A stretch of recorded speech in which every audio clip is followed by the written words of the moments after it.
Alors bonjour à tous, aujourd'hui je vous retrouve avec Mathilde à la ferme du Lion Vert qui produit de la laine en poil de chèvre, du mohair. Je suis contente de te rencontrer. Moi aussi, depuis le temps qu'on échange, c'est ça. C'est la magie des réseaux sociaux, c'est-à-dire qu'on se suivait mutuellement sur les réseaux et c'est vrai que là il y avait l'occasion de venir vous montrer encore une productrice française. Bretonne et normande, mais on s'entend bien quand même. Alors, ça fait combien de temps, dis-moi Mathilde, que tu fais de l'élevage de chèvres? Ouais.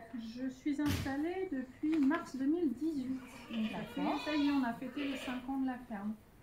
Et du coup, qu'est-ce qui a fait? Ça a été un coup de cœur, du coup? Oui. Ouais. Je les ai vus, j'étais en formation et je cherchais ma production. J'hésitais entre la chèvre, le mouton, je voulais garder la fibre, c'était vraiment quelque chose qui me plaisait beaucoup. La fibre naturelle, oui. Être sur quelque chose de très naturel. C'est ça. D'accord. J'avais vu les alpagas, j'avais vu les chèvres naines, alors j'aimais bien le côté espiègle de la chèvre naine. Et lors de ma formation, on m'a dit il y a une porte ouverte, il y a une éleveuse de chèvres angora, va voir, tu verras, elle est extraordinaire comme production. Je participe à la tente, je mets les mains dans le tri, dans le mohair. Là, j'ai l'impression d'avoir fait ça toute ma vie. Et vraiment d'avoir le coup de foudre. Ouais, un gros coup de cœur. Ah oui, oui, oui. Et j'ai eu l'occasion de vraiment visiter l'élevage ce jour-là. Donc, je voyais les petits mignons comme là, on a Lip, ou Lucifer. Mais je voyais aussi les adultes, je voyais les boucs. Vraiment... j'ai vu la même journée toutes les étapes de la production. Ça, c'est génial. C'était génial. Et là, je me suis dit, mais c'est ça que je veux faire. C'est pas autre chose. C'est pas du mouton, c'est pas du lapin, c'est de la chèvre. J'ai une bonne veste. Donc, tu as eu à la fois un coup de cœur pour la race et pour la fabrication, tout ce que tu as pu voir autour. Parce que du coup, comme on est en vente directe et en producteur, on connaît notre fibre. On sait ses qualités, c'est ça, et on peut en parler vraiment. Oui, de manière authentique. Oui. Je veux dire, on sait absolument comment c'est fait. Donc à la fois comment sont élevées les biquettes. Du coup, pour la partie filature, pour tout ce qui donc il y a la partie tonte qui se fait ici. Alors c'est un tondeur professionnel. Alors moi je commence à tondre un petit peu aussi. Mais c'est un tondeur professionnel qui vient 2 fois par an. Donc là, c'est Michel et Solène qui viennent, ils sont à 2.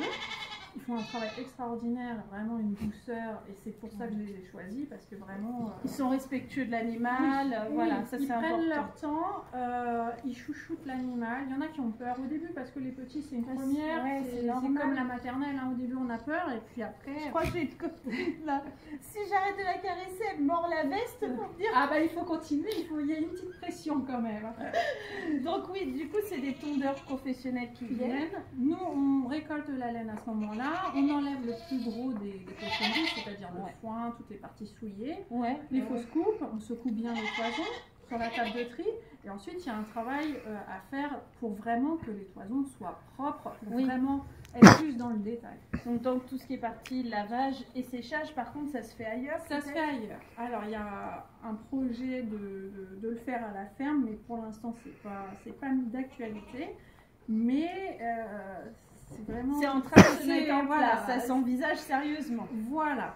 Donc du coup, ce que tu voudrais, c'est qu'après tout soit fait à la ferme, peut-être au maximum. Parce que vraiment, là, je pourrais montrer toutes les étapes de A à Z. Alors, c'est beaucoup de temps, c'est beaucoup de compétences à acquérir. Donc ça va se faire sur le long terme, hein, ça se fait pas en claquant. Ah bah non, c'est sûr. Mais bon, ça fait, comme tu dis, ça fait à la fois déjà 5 ans et en même temps ça fait que 5 ans. Et tu as encore la possibilité de faire évoluer. Et ça faisait partie du projet sur le long terme. Donc je reste sur ma ligne de conduite de départ et je pourrais valoriser en bio. Parce que la ferme est en agriculture biologique depuis le départ. Super, ça c'est bien. C'est génial. Et là, on peut... c'est-à-dire que la législation a évolué.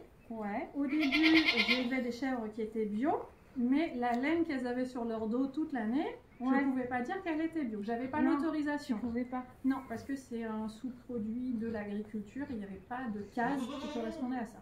D'accord. Et ça a évolué. C'est génial. Ah oui, on va dans le bon sens. Donc il y a de nombreux éleveurs qui vont pouvoir valoriser en bio, et ça c'est vraiment top. Et c'est aussi pour ça que je veux faire évoluer la transformation.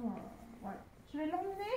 Non, c'est pas possible, ça, c'est pas possible. C'est toutes les chèvres. Bah non, mais depuis tout à l'heure. C'est unique. Oui, c'est unique. Eh ben, elle a eu du mal au début, mais maintenant... Elle a compris que c'est que du bonheur, des patrouilles, des câlins. Aujourd'hui, la partie filature, du coup, ça se passe où à l'heure actuelle? Ça descend, le mohair descend à deux endroits, une fois à Castres.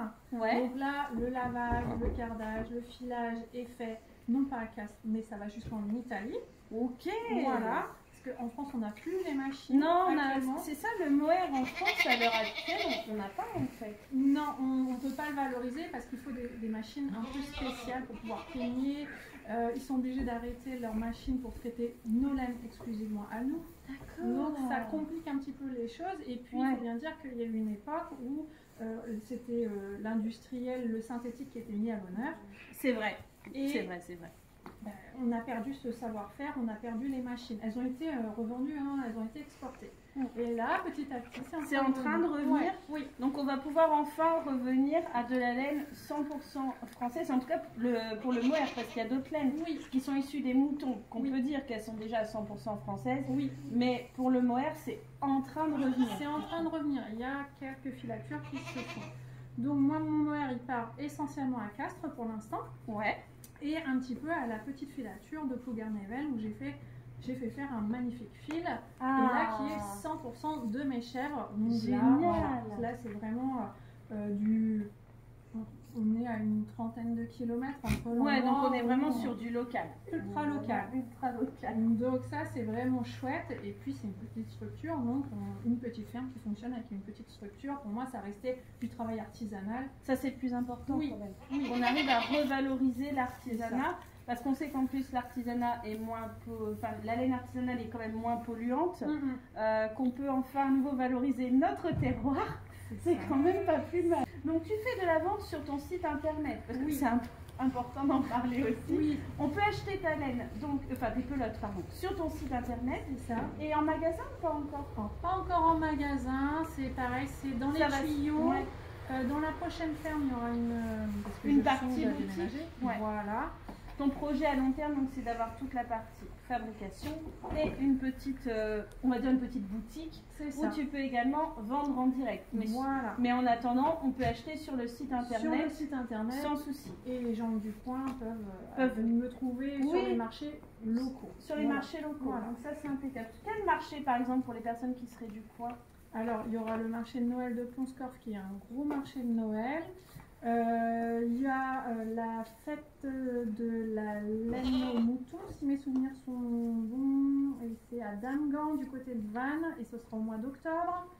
Beaucoup de marchés sur Pont-Scorff à intervalles réguliers, mais j'ai une petite page actualité sur le site internet qui sera mise à jour là, quand la saison va recommencer. Et le 19 août prochain. C'est pour mettre les mains. Et le 19 août prochain, ce sera à Bulat-Pestivien ou au marché de la laine. Là, vraiment, je serai dans mon élément. Je crois que je vais rester là, en fait. Mais tu peux. Alors, il va falloir mettre du foin, de la paille, des céréales, les gratter, les brosser. La tête. Oh, j'arrive là à chaque fois. Oh bah, j'en ai un troisième derrière. Là, c'est Étoile qui vient faire un petit coucou. Du coup, je comprends ton amour pour ces chèvres-là. Je veux dire, c'est extrêmement... C'est un peu méfiant. Elles sont affectueuses. Voilà, c'est un peu méfiant au début, mais comme tout animal. Mais au final, on a vraiment... Bon, on voit que c'est des chèvres malheureuses, hein, vous l'aurez compris. Complètement maltraitées. C'est des chèvres qui sont pas du tout à l'aise dans leur papate. Hein. On est bien d'accord. On voit qu'elles sont surmenées. Oh, c'est ça. Et que rien ne va dans leur vie. Oh là là. Mais en tout cas, je te remercie infiniment de m'avoir reçu. Merci à toi. Parce que vraiment, vous voyez, on peut trouver de la belle laine, de la laine de qualité et des laines diverses en France. Pas besoin d'aller chercher si loin que ça. Et franchement, on voit bien qu'il y a une qualité au niveau de l'animal. Parce que plus l'animal est bien, plus l'animal est dans le bien-être, et plus sa laine sera de qualité. On va pas se mentir. C'est complètement vrai. C'est complètement vrai. Oui, j'arrive. Attends. En tout cas, n'hésitez pas à aller. Tu es sur Instagram, sur Facebook et sur le site internet. Et le site internet, vous avez tous ces produits. Et il y a des couleurs, mais le argenté, les bleutés comme ça. Enfin, moi, je sais que je pense qu'il y a beaucoup de tricoteuses qui vont après me reprocher de devoir faire un crédit. Mais je vous assure que ça en vaut le coup. Voilà. Merci Mathilde. Merci beaucoup. Bisous à tous.